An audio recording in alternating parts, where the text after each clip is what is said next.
So question is, how does being a veterinarian affects my life with my pets? Right? Say hi to Karma. So anyways, what happens is मेरी shift खत्म हुई थी 8:30 बजे, है ना, और मैं आया हूँ 9:30 बजे. Oh, say hi to Kong as well. Karma is back. Kong भी आएगा थोड़ी देर में. सो या मेरी शिफ्ट खत्म हुई 8:30 बजे. मैं घर पहुंचा हूँ 9:30 बजे. मैं आकर के इनको हाथ नहीं लगा सकता. क्यों?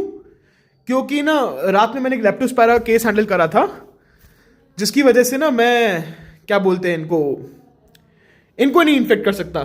मैं घर पे आया हूँ, मैं नहाया हूँ, खुद को क्लीन अप करा है. I gave my clothes to cleaning. Until then, I wasn't able to touch them. Why?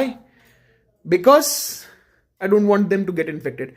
जहाँ मैं दुनिया के पेट्स को बचा रहा हूँ, वहाँ पे मेरे को मेरे पेट्स के लिए भी रिस्पॉन्सिबिलिटी बनता है. So yeah, struggles of being a vet.